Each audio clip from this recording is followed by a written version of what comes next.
Hello everyone, inspire mathematics classes সবাইকে স্বাগত। তোমাদের ভৌতবিজ্ঞানের গ্যাসের আচরণের আগের ভিডিওতে তোমাদের পরম শূন্য অ্যাবসলিউট জিরো এটা পর্যন্ত আমি লাস্ট বলেছিলাম, ঠিক আছে? তোমাদের এই ভিডিওতে আমি তোমাদের যে কেলভিন স্কেল এবং সেলসিয়াস স্কেলের মধ্যে সম্পর্কটা দেখাচ্ছি, বলে দিচ্ছি। কেলভিন স্কেল এবং সেলসিয়াস স্কেলের মধ্যে বলবো, তারপরে তোমাদের কেলভিন স্কেল অনুযায়ী চার্লসের সূত্রের যে একটা বিকল্প রূপ আছে সেটা বলবো, ওকে। তারপর তোমাদের আমি বয়েল এবং চার্লসের সূত্রের সমন্বয়ে যে ফর্মুলা সেটা কীভাবে আসছে সেটা আমি দেখাবো, ওকে। সবই দেখানো হবে পরপর, অ্যাভোগাড্রো প্রকল্প, এবং তোমাদের এখানে যেগুলো ইম্পর্ট্যান্ট অঙ্ক, গাণিতিক প্রশ্ন, ভৌতবিজ্ঞানের এই গ্যাসের আচরণের উপর যে ধরনের পরীক্ষায় অঙ্ক বা যে ধরনের কোশ্চেন আসে সেগুলো আমি তোমাদের বলে দেবো। সুতরাং প্রথম থেকে শেষ পর্যন্ত ভালো করে দেখো ভিডিওটা এবং বুঝে নাও, ওকে। দেখো, কেলভিন স্কেল এবং সেলসিয়াস স্কেলের মধ্যে সম্পর্কটা কি মনে রাখবে যে সেলসিয়াস স্কেলে 1 ডিগ্রি এবং কেলভিন স্কেলের 1 ডিগ্রির মান সমান, কিন্তু -273 ডিগ্রি সেন্টিগ্রেডকে 0 কেলভিন ধরা হয়। -273 ডিগ্রি সেন্টিগ্রেডকে 0 কেলভিন ধরা হয়। সুতরাং তোমাদের যে সম্পর্কটা হবে, যেহেতু -273 ডিগ্রি সেন্টিগ্রেডকে 0কে ধরা হয়, তাহলে কি ফর্মুলাটা হচ্ছে, তার মানে কি 0 degree centigrade equal to 0 plus 273, তাই না? 273 এটা হচ্ছে কেলভিন, এটা কেলভিন হয়ে গেল। অর্থাৎ এখান থেকে তুমি বলতে পারবে যে যদি টি ডিগ্রি সেন্টিগ্রেড হয় তাহলে কত কেলভিন হবে। তাহলে টি ডিগ্রি সেন্টিগ্রেড যদি হয় তাহলে এটা যাবে টি প্লাস 273 কেলভিন। অর্থাৎ ফর্মুলাটা হবে যে এইটা হচ্ছে টোটাল কেলভিন, তার মানে কি এইটা হয়ে যাবে কেলভিনের মাত্রা, অর্থাৎ টি ইকুয়াল টু 273 প্লাস টি। এই হচ্ছে রিলেশনটা। এটাই হলো কেলভিন স্কেল এবং সেলসিয়াস স্কেলের মধ্যে রিলেশন বা সম্পর্ক। এই টিটা, ক্যাপিটাল টিটা হচ্ছে কেলভিন, টি কেলভিন, কেলভিনের কে, আর স্মল টিটা হচ্ছে সেন্টিগ্রেড, বোঝা গেল? টি ডিগ্রি সেন্টিগ্রেড। তাহলে এইটা হচ্ছে গিয়ে সেলসিয়াসে মাত্রা টি ডিগ্রি সেন্টিগ্রেড, আর ক্যাপিটাল টিটা হচ্ছে টি কেলভিন, কেলভিনের কে। এইটা হচ্ছে সম্পর্কটা এইভাবে এলো, তোমাদের আমি বোঝালাম, কারণ জিনিসটা বুঝে নিলে তোমাদের মনে রাখতে সুবিধা হবে।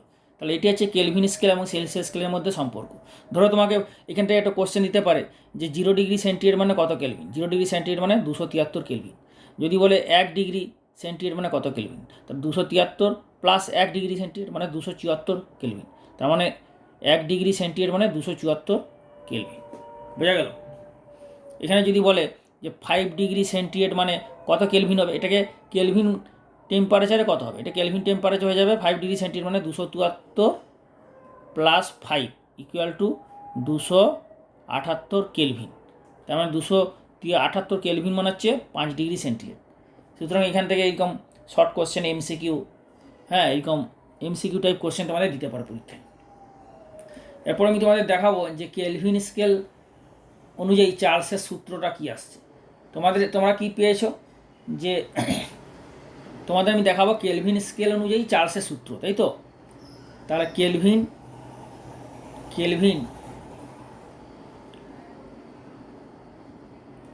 স্কেল অনুযায়ী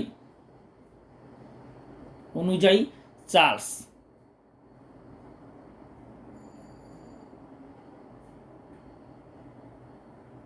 সূত্র। কেলভিন স্কেল অনুযায়ী চার্লসের সূত্র কী হবে? এখানে দেখো, কেলভিন স্কেল অনুযায়ী চার্লসের সূত্র হচ্ছে, তুমি কেলভিন স্কেলে কি পেয়েছো? এই ফর্মুলা। কেলভিন স্কেল থেকে চার্লসের সূত্রে তুমি কেলভিন স্কেলে এটা পেয়েছো। আর চার্লসের সূত্র কি পেয়েছিলে আমি তোমাদের দেখিয়েছি। চার্লসের সূত্রে তুমি কি পেয়েছো? চার্লসের সূত্র পেয়েছো এইটা, VT equal to V0 plus V0 common 1 plus T by 273। তাহলে এখানে দুটো সূত্র আগে লেখো। কেলভিন স্কেল থেকে পেয়েছো টি ইকুয়াল টু 273 প্লাস টি, এটা পেয়েছো। আর চার্লসের সূত্র থেকে কি পেয়েছো? চার্লসের সূত্র থেকে তুমি পেয়েছো এইটা, অর্থাৎ VT equal to V0 into 1 plus T by 273। VT equal to V0 1 plus T by 273। এটা হচ্ছে গিয়ে কেলভিন স্কেল অনুযায়ী, এটা চার্লস সূত্র অনুযায়ী। এখন এই দুটো সূত্র থেকে তোমরা কী পাবো? দুটো সূত্র অনুযায়ী কী হচ্ছে এখানে দেখো, তাহলে ভি কত পাবে না, তুমি এখানে এটা বসিয়ে দাও। তো তুমি ধরে নাও যে 0 ডিগ্রি সেন্টিগ্রেড উষ্ণতায় গ্যাসের আয়তন V0, তাই তো?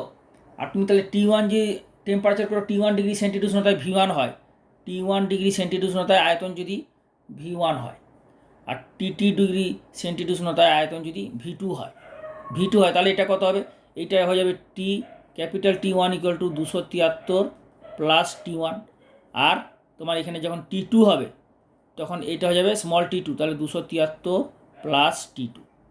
একটা টেম্পারেচারে এটা হলো, একটা টেম্পারেচার এটা হলো। এখান থেকে তুমি এটা কত হবে, তখন তুমি এখানে এটা বসাও, তাহলে এটা কত হচ্ছে V1 equal to V0 1 plus T1 by 273। তাহলে এখান থেকে তুমি পেয়ে গেলে V1 equal to V0 273 plus T1 by 273। এটা বোঝা গেল? তাহলে এটা কত হচ্ছে V1 equal to V0 273 plus T1 মানে তুমি কত পাচ্ছ? এই দেখো T1, তাহলে এখানে T1টা বসাও বাই 273। তাহলে একটা পেলে, এখান থেকে এই সম্পর্কটা পেলে।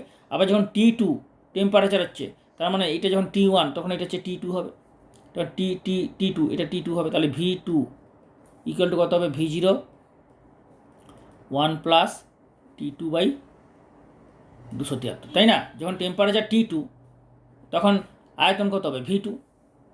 তাহলে V0 273 প্লাস T2 বাই 273। তাহলে V0 273 প্লাস T2 কত?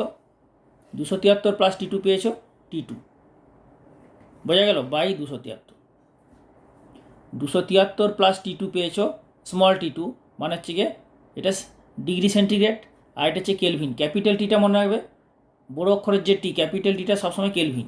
তাহলে এটা হচ্ছে T2 হয়ে গেল। তাহলে এখান থেকে তুমি পেয়ে গেলে V2 equal to V0 T2 by 200। তাহলে এখান থেকে V2 পেলে V0 equal to T2 by 273, আর এখান থেকে পেয়েছো V1 equal to V0 T1 by 273।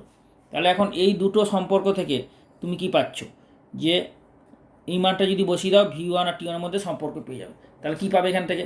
তুমি দেখো এখানে V0 বাই 273 মানটা নিয়ে এখানে বসিয়ে দাও, তাহলে V2 equal to V0 by 273 কত হবে? V1 by T1।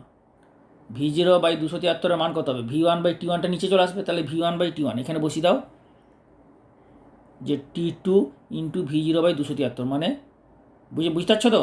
এই যে V0 বাই 273 মানে হচ্ছে V1 বাই T1, তাহলে এখানে বসিয়ে দিলে কত হচ্ছে? V1 by T1। ওকে, পুরো ক্লিয়ার?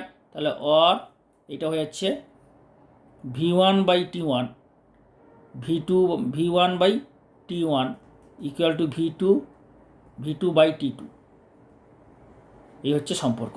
অর্থাৎ তুমি এখান থেকে তাহলে কি পেলে? যে কেলভিন স্কেল অনুযায়ী চার্লসের যে সূত্রটা, সেটা হচ্ছে V1 by T1 equal to V2 by T2। তোমাদের আমি আরেকবার বর্ণনা করে দিচ্ছি, যে কেলভিন স্কেল অনুযায়ী তুমি এটা পেয়েছো, চার্লসের সূত্র থেকে এটা পেয়েছো। যদি টেম্পারেচার T1 হয় তখন হবে আয়তন ধরো V1, টেম্পারেচার T2 হলে V2, তাই তো? তাহলে এটা কী টেম্পারেচার? এটা ডিগ্রি সেন্টিগ্রেডে, সেলসিয়াসে, সেন্টিগ্রেড মানে সেলসিয়াসে। আর কেলভিনে তুমি এটা এই সম্পর্ক থেকে তুমি কেলভিনে পেয়ে গেলে এটা, কারণ এইখানে তোমার এটা যখন যোগ করছো T1 আর এখানে বসাবে T1 V1, আর আবার হবে T2, তখন হবে V2। তো T1 যখন দিচ্ছ তখন T1 প্লাস 273 মান তুমি T1 বসিয়ে দিলে, আর আবার যখন V2 মান পাচ্ছ T2 টেম্পারেচারে, তখন এই দুটো যোগ করে এখানে V2 পেয়ে গেলে, মানে T2 পেয়ে গেলে। তাহলে এই দুটো সম্পর্ক থেকে, এই দুটো থেকে এটা আর এইটা, এই দুটো থেকে V0 বাই 273 কমন দেখো, তাহলে V0 বাই 273 মানটা কত হচ্ছে? V1 বাই T1, কেন এই T1টা নিচে চলে আসবে, তাহলে সেই এখানে V0 বাই 273 ইন্টু T2, তাহলে এর জায়গায় তুমি V1 বাই T1টা বসিয়ে দিয়ে এখান থেকে এটা পেয়ে গেলে, তাই না? V1 by T1 equal to V2 by T2। তাহলে এটা হচ্ছে চার্লসের সূত্র পেয়ে গেলে কেলভিন স্কেল অনুযায়ী। ওকে, এখান থেকে তুমি অঙ্ক আসে, এক দুটো অঙ্ক তোমাদের আমি দেখাচ্ছি অঙ্ক। তাহলে এখান থেকে মাঝে মাঝে অঙ্ক আসে, সুতরাং এটা তোমরা মনে রাখবে, এই ফর্মুলাটা তোমরা মনে রাখবে। ওকে, দেখো তোমাদের এই চার্লসের সূত্র থেকে আমি একটা অঙ্ক দেখাচ্ছি। তোমাদের বয়েলসের সূত্রে কী পেয়েছিলে? বয়েলসে সূত্র থেকে পেয়েছিলে যে P1V1 ইকুয়াল টু P2V2, তাই তো? P1V1 ইকুয়াল টু P2V2, তাই না? তো এখানে চার্লসের সূত্রতে কী আছে, যে ফর্মুলাটা কি না, V1/T1 equal to V1/T1 equal to V2/T2, এটা হচ্ছে চার্লসের সূত্র। আর বয়েলসের সূত্র পেয়েছিলে P1V1 ইকুয়াল টু P2V2।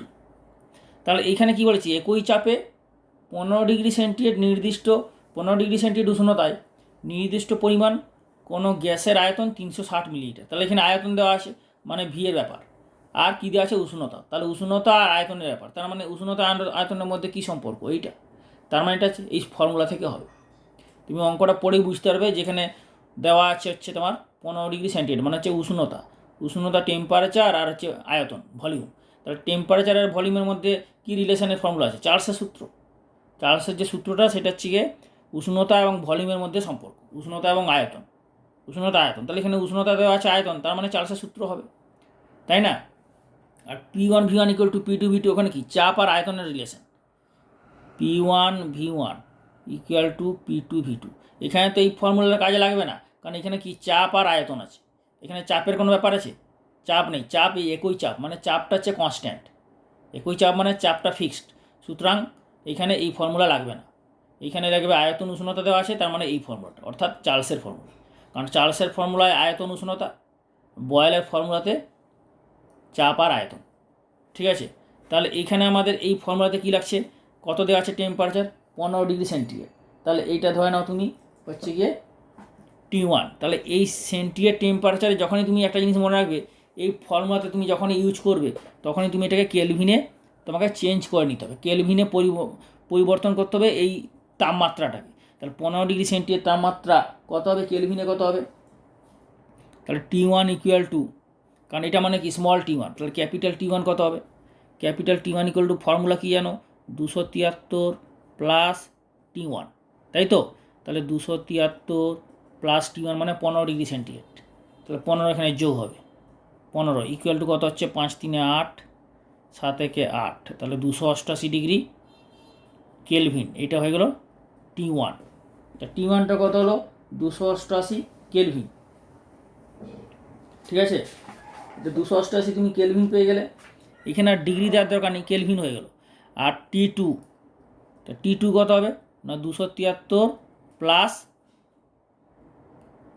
তোমাকে T2টা বার করতে হবে। তা T2টা তোমাকে বার করতে হবে, কারণ বলেছে দেখো ঘন গ্যাসের আয়তন হচ্ছে 360 মিলিলিটার, 15 ডিগ্রি সেন্টিগ্রেড উষ্ণতার আয়তন কত, 360 মিলিলিটার। তাহলে V1টা কত, 360 মিলিলিটার। আর উষ্ণতা কত হলে ওই পরিমাণ কোনো গ্যাসের আয়তন 400 ml হবে। তাহলে V2টা কত, 480 ml। V2 হচ্ছে 480 ml হবে যখন উষ্ণতা কত হবে। তাহলে এখানে ফর্মুলা এখানে বসিয়ে দাও। V1 কত বেরিয়েছে, V1 হচ্ছে 360, 360 ভাজিত T1 কত বেরিয়েছে, T1 হচ্ছে 288 ইকুয়াল টু হচ্ছে তোমার এখানে V2/T2। V2 কত, 480 আর বাই T2 কত, T2টা বার করতে হবে, মানে 480 যে আয়তনের যে গ্যাসটা সেটা কত উষ্ণতা হলে হবে, এখান থেকে T2টা পেয়ে যাবে। তা T2 কত হবে, T2 ইকুয়াল টু হবে 480 ইন্টু 288, তাই না? এটা ইন্টু এটা ভাজিত 360, তাহলে 0 0 কেটে গেল, 6 6 36, 6 8 48, 6 6 6 6 3 18, 6 4 24, 6 4 24, তাহলে এখানে কত হচ্ছে 6 4 24, 4 8 6 8 48, তাহলে 48 8 গুণ করলে কত হবে, 8 8 64, 4 হাতে 6, 8 4 32, 8 8 8 8 64, 4 হাতে 6, 8 4 32, 32 6 38, তো 384 ডিগ্রি, 384 হলো কেলভিন। ওকে, তাহলে এইটা হয়ে গেলো কেলভিনে টেম্পারেচার। কারণ এই ফর্মুলাতে তুমি যখনই টেম্পারেচার ব্যবহার করবে, উষ্ণতা তুমি ব্যবহার করবে, সেটাকে তোমাকে কেলভিনে চেঞ্জ করে নিতে হবে। কিন্তু অঙ্কে আছে কি কেলভিন দেওয়া ছিল না, সেন্টিগ্রেড আছে, তাহলে তুমি কেলভিনে এটাকে চেঞ্জ করে নিলে, ইউজ করলে। আবার এই ফর্মুলা থেকে যে উষ্ণতা আসবে সেটা সবসময় কেলভিনে বেরোবে। তা যেহেতু কোশ্চেনে সেন্টিগ্রেড আছে, সেলসিয়াসে আসে, তাহলে উত্তরটাও তুমি সেলসিয়াসে রাখো। তার মানে সেলসিয়াসে রাখলে এটাকে তাহলে কত হবে, কেলভিনের আর টেম্পারেচার রিলেশন কি না, T2 ইকুয়াল টু 384, তো 384 kelvin equal to 273 plus T2। তা T2টা এখান থেকে পেয়ে যাবে, মানে সেন্টিগ্রেডে পেয়ে যাবে। সেন্টিগ্রেডে কত হবে, 384 minus 273 equal to 111 degree centigrade. তাহলে এইটা হচ্ছে নির্ণয় উত্তর। অর্থাৎ তাহলে ওই পরিমাণ কোনো গ্যাসের আয়তন 480 মিলিলিটার হবে কত উষ্ণতা কত হলে, উষ্ণতা 180 ডিগ্রি সেন্টিগ্রেড হলে, 180 degree 111 degree centigrade, 111 degree centigrade উষ্ণতায় আয়তন হয়ে যাবে 480 মিলিলিটার। ওকে, বুঝতে পেরেছো? তো এই ধরনের অঙ্ক পরীক্ষায় আসে, কিন্তু অঙ্কটা তোমরা সুন্দর করে আসার বুঝতে পেরেছো, এইভাবে তোমরা অঙ্কটা করবে। ওকে, এখন দেখো তোমাদের বয়েল ও চার্লসের সূত্রের মধ্যে সমন্বয়, বয়েলস এবং চার্লস সূত্রের সমন্বয় বা সম্পর্ক বলতে পারো। তো এইখান থেকে তোমাদের combination of Boyle's and Charles law, combination of Boyle's and Charles law. তো মনে করো কোনো গ্যাসের পরিমাণ হচ্ছে n মোল, মনে করো কোনো গ্যাসের পরিমাণ ইকুয়াল টু n মোল, ঠিক আছে, n মোল। কোনো গ্যাসের পরিমাণ কত ধরে নিলে n মোল, আর চাপ মনে করো চাপ হচ্ছে গিয়ে চাপ ইকুয়াল টু পি, আর আয়তন ধরে নাও আয়তন ইকুয়াল টু ভি, এবং উষ্ণতাটা বাদ দিয়ে উষ্ণতা ধরতে হবে তো, এবং উষ্ণতা কত, উষ্ণতা ইকুয়াল টু টি কেলভিন। বোঝা গেল? গ্যাসের পরিমাণ ধরলে তুমি n মোল, চাপ নিলে কত পি, আয়তন ধরলে ভি, এবং উষ্ণতা টি ক্যাপিটাল টি কেলভিন। তাহলে এখন বয়েলের সূত্র থেকে আমরা কী পাবো, আর চার্লসের সূত্র থেকে কী পাবে, বয়েলসের সূত্র থেকে কী পাবে, বয়েলসের সূত্র থেকে কী পাচ্ছ, এখন বয়েলের সূত্রানুযায়ী, তাই তো, সূত্রানুযায়ী বয়েলের সূত্রানুযায়ী থেকে কী পাচ্ছ, বয়েলের সূত্র থেকে কী পাচ্ছ, যে আয়তন কার সঙ্গে ভেদে আছে, ভেদ সম্পর্ক কার সঙ্গে যুক্ত, আয়তন ভি ভ্যারিজেস 1/p, যখন এন আর টিটা কনস্ট্যান্ট, যখন এন আর টি মানে গ্যাসের আয়তন, গ্যাসের পরিমাণ, যেটা গ্যাসের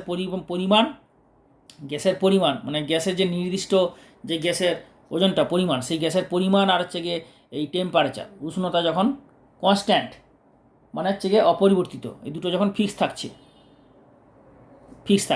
ঠিক আছে। তো এটা হচ্ছে বয়েলের সূত্র থেকে পাচ্ছে ভি ভ্যারিজেস 1/p, আয়তন ভ্যারিজেস 1/চাপ, যখন গ্যাসের মধ্যে অণুর সংখ্যা মানে গ্যাসের পরিমাণ এবং উষ্ণতা কনস্ট্যান্ট ধ্রুবক। আর চার্লসের সূত্র থেকে কী পাচ্ছ,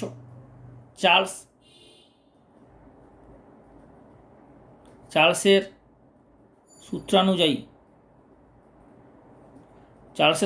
কী পাচ্ছ, বয়েলসের সূত্র থেকে পেলে চার্লসের সূত্র থেকে পাচ্ছ আয়তন ভ্যারিজেস টি, তাই না, যখন এন আর পি ফিক্স, যখন এন আর কমা পি ফিক্সড মানে অপরিবর্তিত, মানে চেঞ্জ হচ্ছে না, আনচেঞ্জড মানে কনস্ট্যান্ট, ফিক্সড মানে কনস্ট্যান্ট। তার মানে যখন বয়েলসের সূত্র থেকে এটা পেলে, চার্লসের সূত্র থেকে এটা পেলে, তাহলে এখন দেখো তোমাদের যৌগিক, তোমরা অঙ্কে তোমাদের আমি দেখিয়েছি যে যৌগিক ভেদের উপপাদ্য অনুযায়ী কী হবে, এই দুটো ভেদকে একসঙ্গে যখন করবে যৌগিক ভেদের উপপাদ্য অনুযায়ী, যখন এর মধ্যে টি আর পি অর্থাৎ উষ্ণতা এবং চাপ দুটোই যখন পরিবর্তনশীল হবে, তাই না, টি এবং পি যখন উভয়ই পরিবর্তিত হবে, টি উষ্ণতা এবং চাপ দুটোই যখন উভয় পরিবর্তিত হবে কিন্তু এন অপরিবর্তিত থাকবে, তখন কি হবে, তাহলে টি পি উভয় পরিবর্তিত হবে এবং এন ফিক্স থাকলে তাহলে কী পাচ্ছ, ভি ভ্যারিয়াস টি ইন্টু 1/p, টি ইন্টু 1/p। বোঝা গেল? যখন উষ্ণতা, এই উষ্ণতা টি এবং চাপ দুটোই যখন পরিবর্তনশীল হচ্ছে, পরিবর্তিত হবে, এবং এই গ্যাসের মধ্যে যে মোলের সংখ্যা সেটা যদি ফিক্স থাকে, তাহলে ভি ভ্যারিয়াস টি ইন্টু 1/p। এটা হচ্ছে যৌগিক ভেদের উপপাদ্য অনুযায়ী পেলে। বোঝা গেল? তাহলে এখান থেকে পেয়ে চর V equal to K into T by P. এই কেটা কি? সমানুপাতিক ধ্রুবক। এই কে এর মান, এখানে কেটা কি হচ্ছে? সমানুপাতিক ধ্রুবক। এই কেটা খুব ইম্পর্টেন্ট। এটা হচ্ছে সমানুপাতিক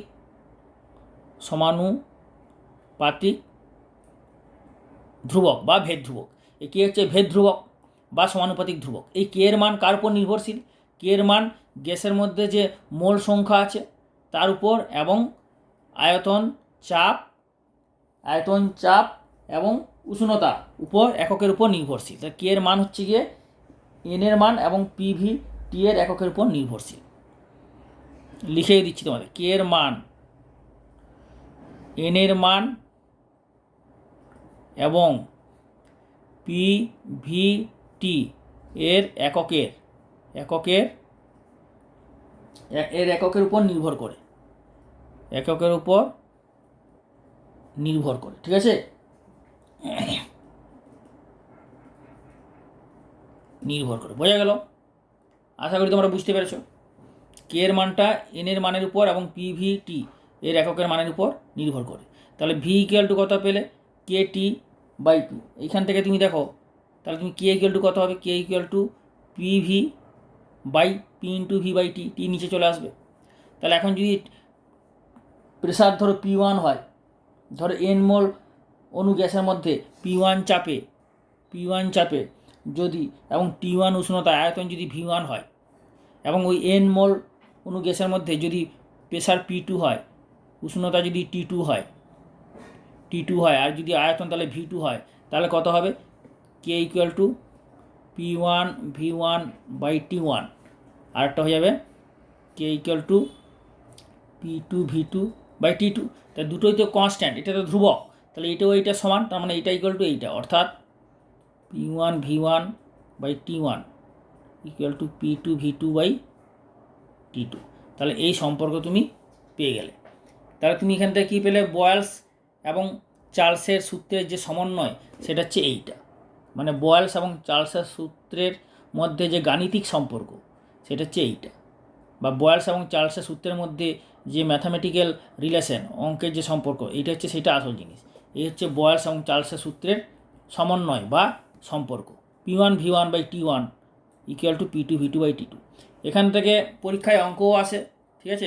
অনেক সময় এটা প্রতিষ্ঠা করতে দেয়। সুতরাং তোমরা বুঝতে পারলে এটা কিছুই নয়, এই হচ্ছে বয়েলসের সূত্র, এই হচ্ছে চার্লসের সূত্র। এই দুটো সূত্রকে তুমি এইভাবে করে রেখে এই জিনিসটা পেলে। ওকে, এটি হচ্ছে গিয়ে সমীকরণ, বয়েলসের এবং চার্লসের সূত্রের সমীকরণ। বয়েলস এবং চার্লসের সূত্রের সমীকরণ। এখানে অঙ্কটা ভালো করে পড়ো, যে অঙ্কটা কি দিয়েছে।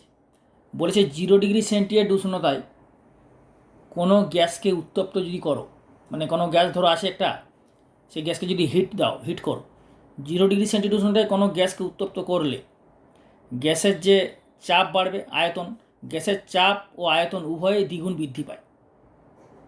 কোনোটা আবদ্ধ পাত্রে গ্যাস আছে, তাকে তুমি 0 ডিগ্রি সেন্টিগ্রেড উষ্ণতায় কোনো গ্যাসকে উত্তপ্ত করলে গ্যাসের চাপ ও আয়তন উভয় দ্বিগুণ, ডবল হয়ে যায়, দ্বিগুণ বৃদ্ধি পায়। গ্যাসের চূড়ান্ত উষ্ণতা কত হবে? এই হচ্ছে অঙ্ক। তাহলে এখানে দেখা হচ্ছে কী কী আছে না, গ্যাসের হচ্ছে উষ্ণতা আর গ্যাসের আয়তন আর চাপ। তাহলে উষ্ণতা, আয়তন, চাপের মধ্যে কী রিলেশন আছে? P1 V1 বাই T1, যে ফর্মুলাটা একটু আগে দেখালাম না একটু আগে, P1 V1, এই যে চাপ, আয়তন আর উষ্ণতা। তার মানে যখন চাপ, উষ্ণতা, আয়তন দিয়ে অঙ্ক থাকবে, তখন এই ফর্মুলাটা ইউজ হবে, তাই না? চাপ, আয়তন এবং উষ্ণতা দিয়ে যদি কোনো অঙ্ক থাকে, তখন এই ফর্মুলাটা ব্যবহার করবে। তাহলে এখানে দেখো কী কী আছে। এখানে আছে তোমার চাপ, উষ্ণতা, চাপ আর আয়তন। তাহলে P1 V1 by T1 equal two P2 V2 by T2, এই হচ্ছে ফর্মুলা। তাহলে এখানে দেখো তুমি ধরে নাও যে P1 হচ্ছে গিয়ে চাপ, প্রথম চাপ 0 ডিগ্রি সেন্টিগ্রেড উষ্ণতায়, P1 ধরে নিলে 0 ডিগ্রি সেন্টিগ্রেড উষ্ণতায় গ্যাসের চাপ, আর V1 ধরে নিলে 0 ডিগ্রি সেন্টিগ্রেড উষ্ণতায় গ্যাসের আয়তন। 0 ডিগ্রি সেন্টিগ্রেড গ্যাসের চাপ দিলে P1, 0 ডিগ্রি সেন্টিগ্রেড উষ্ণতায় গ্যাসের আয়তন ধরলে V1, তাই তো? তাহলে তুমি T1টা কত হবে? T1 ইকুয়াল টু 273 প্লাস 0, কারণ এই সেন্টিগ্রেড টেম্পারেচার যেটা, সেটাকে তোমাকে কেলভিনে করতে হবে। তাহলে 273 ইকুয়াল টু হবে 273 কেলভিন। এবার মনে করো গ্যাসটাকে T ডিগ্রি সেন্টিগ্রেড উষ্ণতায় উত্তপ্ত করা হয়েছে।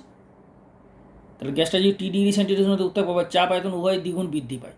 তা T ডিগ্রি সেন্টিগ্রেড উষ্ণতায় যদি তুমি গ্যাসটাকে উত্তপ্ত করো, তাহলে P2 ইকুয়াল টু কত হবে?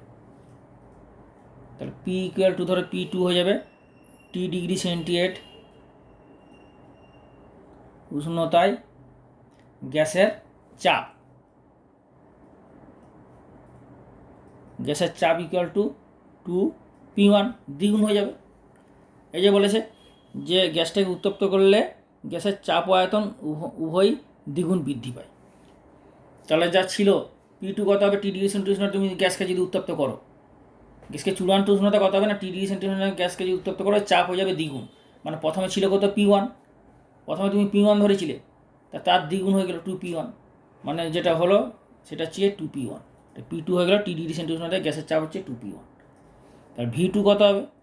V2 কত হচ্ছে T ডিগ্রি সেন্টিগ্রেড উষ্ণতায় গ্যাসের আয়তন, এটাও তো দ্বিগুণ, তাই না? এই যে চাপ এবং আয়তন উভয় দ্বিগুণ বৃদ্ধি হবে, তাহলে এটা হয়ে যাবে 2V1, তাই না? তাহলে T2টা কত হবে? T2টা কত হচ্ছে 273 প্লাস T হবে, কারণ তুমি T ডিগ্রি সেন্টিগ্রেড উষ্ণতায় গ্যাসকে করেছো। প্রথমে 0 ডিগ্রি সেন্টিগ্রেড ছিল, তারপর সেটা T ডিগ্রি করলে। 0 মানে কত হচ্ছে 273, 0 যোগ করে 273 সঙ্গে। আর T হলে কত হবে? T ডিগ্রি মানে 273 সঙ্গে T করে 273 প্লাস T, মানে এটাই হচ্ছে, এটা কেলভিন। এখন ফর্মুলাটা এখন ইউজ করো। ফর্মুলা কী আছে? P1 V1 T1, P2 V2 by T2, এই হচ্ছে ফর্মুলা। তো এই ফর্মুলা থেকে তুমি কী পাচ্ছ? P1 এর মান বসাও। P1 কত? P1ই থাকবে, তাই না? তাহলে P1, V1 কত? V1ই ধরেছো 0 ডিগ্রি সেন্টিগ্রেড আয়তন কত ধরেছো? 0 ডিগ্রি সেন্টিগ্রেড উষ্ণতায় গ্যাসের আয়তন ধরেছো V1। আর কেলভিন টেম্পারেচার কত হচ্ছে? T1 ছিল। এই যে 0 ডিগ্রি সেন্টিগ্রেড উষ্ণতাকে তুমি কত পেলে? T1 273। T1 ইকুয়াল টু 273 মানটা বসিয়ে দাও। T1 কত পেয়েছো? 273। এইটা না বসিয়ে 273 কেলভিন। আর P2 কত পেয়েছো? P2 হচ্ছে 2P1, তাহলে 2P1, আর V2 হচ্ছে কত? 2V1, তাই না? 2V1 আর T2, তা T2টা কত? 273 প্লাস T, 273 প্লাস T। তাহলে এখান থেকে তুমি P1 V1 কেটে গেল, তাহলে 273 প্লাস T ইকুয়াল টু হচ্ছে গিয়ে 273 ইন্টু 2 দুগুণে 4, 4 ইন্টু 273 গুণ হবে, তাই না? তাহলে 4 গুণ হলে কত হবে? 4 3 12, 2 হাতে 1, 4 7 28, 28 থেকে 29, হাতে 2, 4 দুগুণে 8, 2 10, মানে 1092 হচ্ছে এটা। তাহলে এখানে T কত হবে? এখানে 4 হচ্ছে, 4 3 12, 2 হাতে 1, 4 7 28, 28 29, 9 হাতে 2, 4 10, ঠিকই আছে। তাহলে T ইকুয়াল টু কত হবে? 1092 মাইনাস 273, তার মানে এটা হয়ে যাবে 9, আর 7 থেকে 8, 1, আর 2 8 10, 8, মানে এত ডিগ্রি হয়ে গেলো সেন্টিগ্রেড। স্মল টিটা কি? সেলসিয়াসের টেম্পারেচার, সেলসিয়াস মানে সেন্টিগ্রেড হলো। আর ক্যাপিটাল টিটা হচ্ছে কেলভিন, ক্যাপিটাল টি কেলভিন, কিন্তু স্মল টিটা হচ্ছে সেলসিয়াস। তাহলে এটা কত হচ্ছে? তার T equal to 819 degree centigrade. তাহলে এইটি হচ্ছে নির্ণেয় উষ্ণতা, অর্থাৎ গ্যাসের চূড়ান্ত উষ্ণতা কত হবে? সুতরাং গ্যাসের চূড়ান্ত উষ্ণতা হবে, লিখে নাও, গ্যাসের চূড়ান্ত উষ্ণতা হবে 819 ডিগ্রি সেন্টিগ্রেড। এটা হচ্ছে গ্যাসের চূড়ান্ত উষ্ণতা, বোঝা গেল? লিখে নাও, গ্যাসের চূড়ান্ত উষ্ণতা ইকুয়াল টু 819 ডিগ্রি সেন্টিগ্রেড। ওকে। তো সুতরাং তোমরা আশা করি অঙ্কটা বুঝতে পেরেছো। এরকম অঙ্ক পরীক্ষা কিন্তু আসে, সুতরাং অঙ্কটা তোমাদের আশা করি নিশ্চয়ই কঠিন লাগছে না, সহজভাবে বোঝানো হয়েছে। যদি বুঝতে অসুবিধা হয় তোমরা ইউটিউবে কমেন্ট করে জানাবে যে কোথাও যদি বুঝতে অসুবিধা হয়, আর যদি বুঝতে অসুবিধা না হয়, যদি ভালো বুঝতে পেরেছো তো সেটাও তোমরা জানাবে। তোমাদের ফিডব্যাক কমেন্ট করে অবশ্যই ভিডিওর নিচে কমেন্ট করে দেবে। ঠিক আছে, আমি তোমাদের জন্য কমেন্টের জন্য অপেক্ষা করে রইলাম। এবং প্রতিটা ভিডিও অবশ্যই লাইক করবে ভিডিও দেখার পর। সবার শেষে অবশ্যই লাইক এবং শেয়ার করতে ভুলবে না। সবাইকে শেয়ার করবে, বেশি করে শেয়ার করবে। সব ছাত্রছাত্রীদের, বিভিন্ন স্কুলের ছাত্রছাত্রী যেন সবাই হেল্পফুল হয়, সবাই যেন পায়। তাহলে আমি এগুলো পরের ভিডিওগুলো আপলোডিং করতে পারবো, প্রতিটা চ্যাপ্টারের প্রতিটা জিনিস তোমাদের বুঝিয়ে, এবং সেখান থেকে যে ধরনের কোশ্চেন আসতে পারে, কোশ্চেন বা ভৌত বিজ্ঞানের অঙ্ক ইম্পর্টেন্ট, সেগুলো আমি তোমাদের দেখাবো, যেগুলো পরীক্ষায় খুবই হেল্পফুল, পরীক্ষায় পাবে। ঠিক আছে, তোমাদের পরের ভিডিওতে তোমাদের দেখানো হবে অ্যাভোগাড্রো প্রকল্প, অ্যাভোগাড্রো সূত্র, এগুলো দেখানো হবে। ঠিক আছে, অ্যাভোগাড্রো সূত্র, আদর্শ গ্যাস সমীকরণ, এই সমস্ত জিনিস দেখানো হবে। আরও কিছু তোমাদের ইম্পর্ট্যান্ট অঙ্ক দেখানো হবে। ওকে, পরের ভিডিও পার্টে। তোমাদের আজকে এখানেই শেষ করলাম এই ভিডিও পার্টে। সুতরাং যারা নতুন এসছো চ্যানেলে, যারা এখনও পর্যন্ত সাবস্ক্রাইব করোনি, তারা খুব অবশ্যই দেরি না করে সাবস্ক্রাইব করে বেল আইকনের অলটা দাও। কারণ সাবস্ক্রাইব করে বেল আইকনে অল দিলেই তোমরা নোটিফিকেশান মেসেজ পাবে এবং লাইভ ক্লাসের লিঙ্ক পাবে। তোমাদের রবিবার সন্ধ্যে 8টার সময় লাইভ ক্লাস হচ্ছে অঙ্কের, এবং ভিডিও আপলোড হচ্ছে গিয়ে ভৌত বিজ্ঞানের। ঠিক আছে, এবং তোমাদের অঙ্কের যে হোমওয়ার্ক দেওয়া হচ্ছে, অঙ্কের হোমওয়ার্কের সমাধান করে ভিডিও বানিয়ে আপলোড করা হচ্ছে। তোমরা এই চ্যানেলে প্লেলিস্টে গেলে তোমরা সব পেয়ে যাবে। প্লেলিস্ট ইন্সপায়ার ম্যাথামেটিক্স ক্লাসেস, এটা সার্চ করবে ইউটিউবে। সার্চ করার পরে যে আইএমসি লোগো আসবে, ওর পর ক্লিক করলে তোমরা প্লেলিস্টে যাবে। প্লেলিস্টে গেলে তোমরা সব পেয়ে যাবে। ওকে, বোঝা গেল? তো সুতরাং তোমরা শেয়ার করবে, শেয়ার করতে ভুলবে না।